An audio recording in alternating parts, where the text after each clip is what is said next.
जय हिंद। Welcome to bright math. आज हम इस चैप्टर से अंतिम प्रश्न को हल करेंगे। इसके बाद ये चैप्टर पूरा हो जाएगा। उसके बाद हम अगले वीडियो में अगले चैप्टर की शुरुआत करेंगे। तो चलिए अंतिम प्रश्न को देखते हैं। अंतिम प्रश्न हमारा क्या कह रहा है कि निम्नलिखित समीकरण युग्मों में जिस समीकरण युग्म का एकमात्र हल है उसका हल ज्ञात करें। यानी कि यहाँ पे कुछ समीकरण युग्म दिया गया है और यहाँ पे उसी समीकरण का हल ज्ञात करना है जिसका मात्र केवल और केवल एक हल होगा।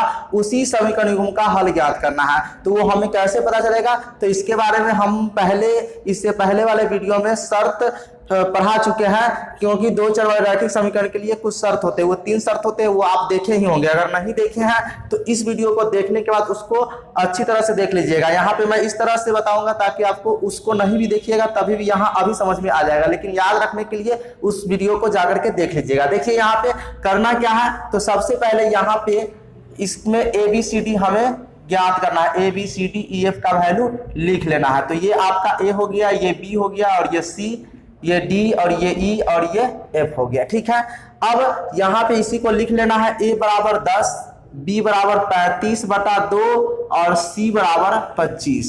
ठीक है, और D बराबर 4 और E बराबर 7 और F बराबर 10। अब यहां से हमें करना क्या है, A/D का वैल्यू, B/E का वैल्यू और C/F का वैल्यू ज्ञात करना है। देखिए मैं कैसे निकालता हूं वैसे ही आप ही निकालिएगा।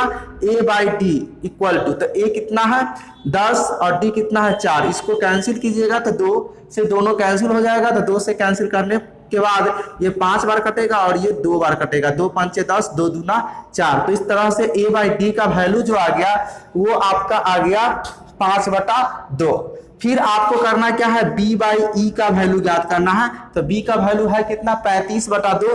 तो आपको 35/2 यहां लिखना है बटा, नीचे E का वैल्यू कितना है 7 है। तो 7 यहाँ बटा के नीचे ये संख्या हो गया। तो इसको भी आप बटा में चाहे तो लिख सकते हैं, 7/1 तो लिख सकते हैं। बटा के नीचे बटा आ गया तो इसको आप कैसे लिख सकते हैं 35/2 और नीचे वाला जो बटा होता है ये उलट जाता है, यानी कि 1/7 हो जाएगा। यानी कि इस बटा से इस बटा में इस बटा से आप भाग दिए, यानी कि 35/2 में 7/1 से आप भाग दिए। तो इससे इस तरह से लिख सकते हैं। अब ये 7 से 35 कट जाएगा, कितना बार 5 बार कटेगा। तो आपका बचेगा क्या 5 एकम 5/2।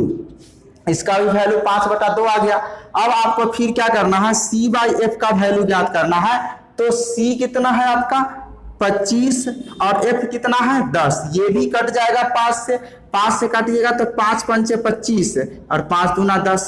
ठीक है, तो ये 5 बार कटेगा, ये 2 बार कटेगा। तो इसका भी वैल्यू 5/2।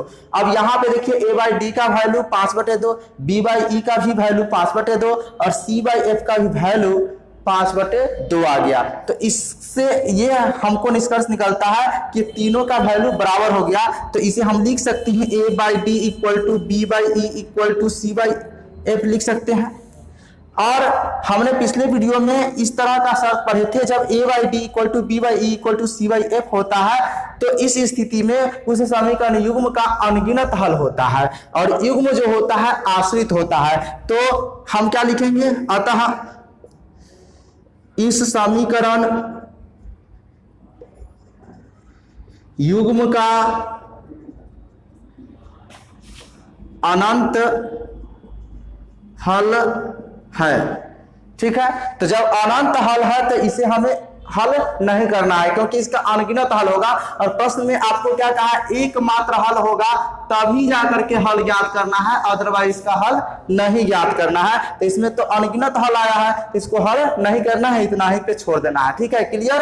अब आइए अगला प्रश्न को देखते हैं। इसमें क्या है 3x - 5y = 25, फिर 7x + 2y = 15 है। यहां भी क्या करना है, सबसे पहले हमें ABCDEF का वैल्यू लिख लेना है या फिर ध्यान में रख के हल करना है। आपका ये A हो गया, ये B, ये C और ये D और ये E और ये F हो गया। यहाँ पे इसी चीज को लिख लेना है। A बराबर 3, B बराबर -5 और C बराबर 25। ठीक है, और D बराबर आपका हो जाएगा 7 और E बराबर 2 और F बराबर 15 हो जाएगा। फिर आपको क्या करना है, A/D का वैल्यू ज्ञात करना है। तो A आपका 3 और D 7 हो जाएगा, यानी कि 3/7 हो जाएगा। और फिर करना क्या है, B/E का वैल्यू ज्ञात करना है। तो B/E है यानी कि -5 बी का वैल्यू और ई का वैल्यू 2, तो ये हो गया बी बाई ई का वैल्यू, ठीक है। और इधर फिर आपको सी बाई एफ का वैल्यू ज्ञात करना है, तो ये हो जाएगा आपका 25/15 और कटने के बाद यानी कि ये 5 से कट जाएगा तो 5 पंचे 25 और 5 तिया 15। तो आप देख रहे हैं कि a बाई डी का वैल्यू 3/7 और b बाई ई का वैल्यू -5/2 जो कि बराबर नहीं है। तो जब बराबर नहीं है तो आप इसे लिख सकते हैं a by D is not equal to b by E. और हमने आपको पिछले वीडियो में बताया था कि a by D is not equal to b by E होता है। तो इस स्थिति में समीकरण युग्म का केवल और केवल एक हल होता है, यानी एकमात्र हल होता है, और युग्म जो होता है सो अविरोधी होता है। इसीलिए हम यहाँ पे लिखेंगे अतः इस समीकरण युग्म का एकमात्र हल है, ठीक है, इसमें कोई दिक्कत नहीं। और हमें यहाँ पे सवाल में भी कहा है कि अगर एकमात्र हल है उसका हल ज्ञात कीजिए, ठीक है।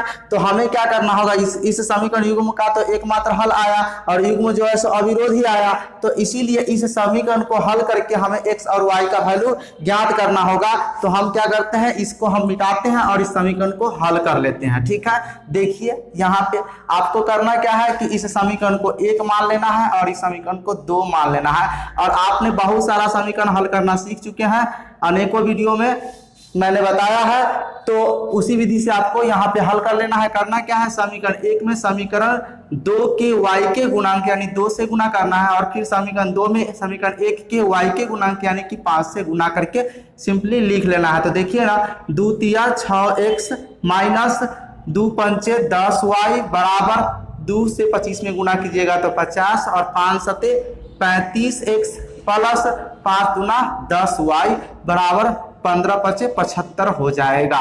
और यहाँ पे देखिए ये y वाला जो टर्म है वो समान हो चुका है और चिन्ह विपरीत है, तो ये जोड़ने पर कैंसिल हो जाएगा। तो आप यहाँ पे लिखिए जोड़ने पर, और ये y वाला टर्म हमारा कैंसिल हो जाएगा।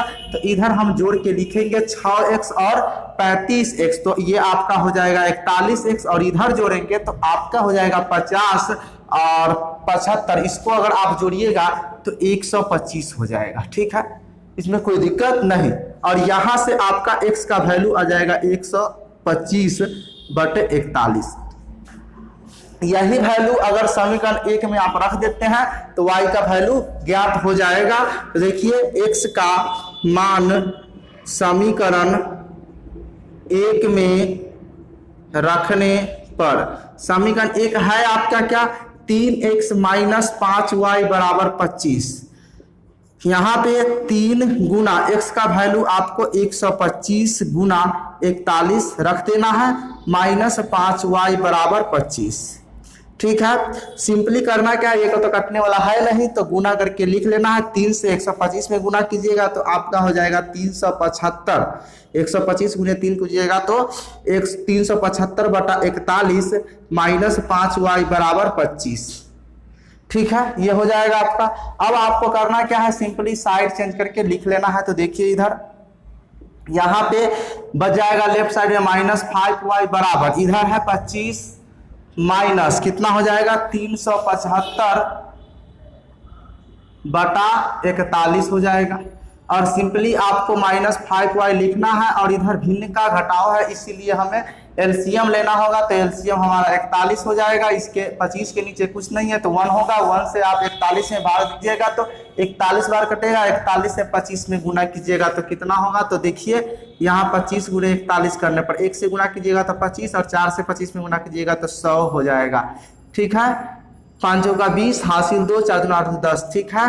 5 ये 2 ये 0 और ये 1025 आ गया, यानी 41 को 25 से गुना करने पर 1025 आया। इसमें से माइनस कर देना है 375। क्यों 375?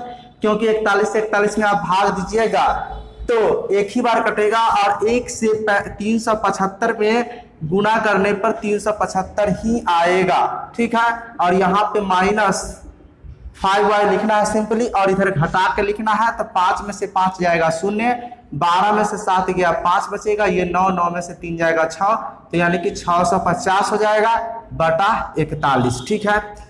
बराबर 5, यहाँ पे अब सॉरी y इक्वल टू लिखना है और 650 बटा 41 गुना ये जो -5 है ये बटा में चला जाएगा और ये 5 से कैंसिल हो जाएगा। कितनी बार कट जाएगा? तो 130 बार। कितनी बार कटेगा? 130 बार। ये कैंसिल हो जाएगा, 13 5 65 होता है। तो हमारा आ जाएगा कितना? y बराबर ये माइनस यहाँ लिखेंगे और 130 बटा 41 हो जाएगा। तो इस तरह y का वैल्यू हो जाएगा -130 बटा 41। ये y का वैल्यू हो गया और x का वैल्यू आपका कितना आया था? तो यहाँ पे देखिए ये आपका x का वैल्यू है 125 बटा 41। अतः आप लिख सकते हैं x बराबर 125 बटा 41 और y बराबर 130 बटा 41। ये आपका आंसर हो गया। अगला सवाल है 3x + 2y = 1, फिर 2x + 4y 3y = 2/3। ठीक है, इसे भी हमको क्या करना है? सबसे पहले a का वैल्यू लिखना है 3, b का वैल्यू 2, c का वैल्यू 1। ठीक है, फिर d का वैल्यू 2, e का वैल्यू 4/3 और f का वैल्यू 2/3। इसके बाद क्या करना है कि a/d का वैल्यू ज्ञात करना है। तो a/d आपका 3/2 हो जाएगा। a 3 है और d जो है सो 2 है, तो इस प्रकार 3/2 हो गया। फिर आपको करना क्या है? b/e का वैल्यू ज्ञात करना है। तो b आपका 2 और e हो गया 4/3। तो इसे आप कैसे लिखिएगा? 2 गुना इसको पलट दीजिएगा, यहाँ पे इंटू में लिखाएगा 3/4, यानी 2 गुना 3/4। 2 से ये 4 कट जाएगा 2 बार, तो ये आपका बच जाएगा 3/2 3/2 हो जाएगा। फिर आपको करना क्या है? c/f का वैल्यू ज्ञात करना है। तो c/f कितना है? 1/2/3। तो इसे भी उलट के लिखिएगा 1 गुना 3/2। तो गुना करने के बाद ये 3/2। आपने देखा कि a/d का वैल्यू भी 3/2, b/e का वैल्यू भी 3/2 और c/f का वैल्यू भी 3/2, यानी कि तीनों का वैल्यू समान आया है। तो आप लिख सकते हैं a/d = b/e = c/f, यानी तीनों बराबर है। जब ये तीनों आपस में बराबर होता है तो दिए गए समीकरण युग्म का अनगिनत हल होता है और युग्म जो होता है सो आश्रित होता है। तो आप लिख सकते हैं अतः इस समीकरण युग्म का अनंत हल है। अनंत हल है, और जब अनंत हल है तो इसका हल हमें ज्ञात नहीं करना है, यानी x और y का वैल्यू ज्ञात नहीं करना है, क्योंकि प्रश्न में क्या कहा है? एकमात्र हल होगा तभी जाके हल करना है। ठीक है, देखिए फिर अगला प्रश्न है x - 3y = 3 और 3x - 9y = 2। यहाँ पर भी सबसे पहले a b c d e f का वैल्यू लिख लेना है। तो a का वैल्यू आपका कितना हो जाएगा? 1, b का वैल्यू -3 और c का वैल्यू 3, d का वैल्यू 3 और e का वैल्यू -9 और f का वैल्यू 2। इसमें कोई दिक्कत नहीं। फिर से वही करना है आपको, a/d का वैल्यू ज्ञात करना है। तो ये आपका 1/3 हो जाएगा। ठीक है, और फिर यहाँ पे b/e का वैल्यू ज्ञात करना है। तो आपको है -3 बटा -9, तो माइनस से माइनस कैंसिल और 3 से 9 कट जाएगा कितना? 3 बार, तो 1/3 ये भी आ गया। फिर आपको c/f का वैल्यू ज्ञात करना है। तो ये 3/2। यहाँ आप देख रहे हैं कि a/d और b/e का वैल्यू समान, लेकिन c/f का वैल्यू उसके बराबर नहीं आया। तो इसे आप कैसे लिख सकते हैं? a/d = b/e is not equal to c/f, यानी ये दोनों आपस में बराबर है लेकिन ये बराबर नहीं है। तो इस तरह का जब शर्त आता है तो हमने बताया था कि जब ऐसा शर्त हो तो दिए गए समीकरण युग्म का कोई हल नहीं होगा और युग्म जो होगा विरोधी होगा। तो आप लिख सकते हैं अतः इस समीकरण युग्म का कोई हल नहीं है, कोई हल नहीं है एवं युग्म विरोधी है, विरोधी है। ठीक है, इसमें कोई दिक्कत नहीं। जब कोई हल ही नहीं होगा तो इसको हम हल कैसे ज्ञात करेंगे? ठीक है, चलिए अब इसका अंतिम सवाल है, उसको देखिए। 3u माइनस 5v बराबर 20 और 6u माइनस 10v बराबर 40। यहाँ भी आपको ABCDEF का वैल्यू लिख लेना है। तो a कितना है 3, b कितना है -5 और c है 20। ठीक है, d 6, e का वैल्यू -10 और f का वैल्यू 40 है। ठीक है, फिर से आपको निकालना है a बाई डी का मान। तो a बाई डी आपका 3/6 हो जाएगा। कटने के बाद ये 1/2 हो जाएगा, क्योंकि ये 2 बार कट जाएगा। ठीक है, फिर आपको क्या करना है, b बाई ई का वैल्यू ज्ञात करना है। तो b आपका -5 और e जो है सो -10, माइनस माइनस कैंसिल और 5 दूना 10 कट जाएगा, यानी कि 1/2 हो जाएगा। फिर आपको c बाई एफ का वैल्यू ज्ञात करना है। तो c जो है सो 20 है और f जो है सो 40, यह भी 2 बार कट जाएगा 20 से। तो आप लिख सकते हैं 1/2। यहाँ आपने देखा कि a by D, b by E और c बाई एफ तीनों का वैल्यू 1/2 आया है। तो आप लिख सकते हैं इसलिए a by D equal to b by E equal to c by F, ये तीनों के तीनों बराबर आया है। और जब तीनों बराबर आता है तो दिए गए समीकरण युग्म का अनगिनत हल होता है और युग्म आश्रित होता है। इसलिए आप लिख सकते हैं, अतः इस समीकरण युग्म का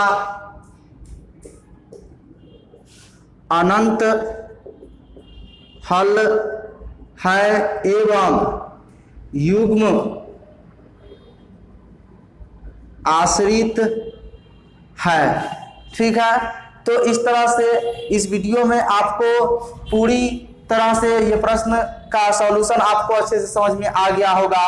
और इस तरह ये जो चैप्टर है ये पूरा भी हो गया। तो आई होप कि इस वीडियो में बताए गए सभी प्रश्न अच्छे से समझ में आ गया होगा।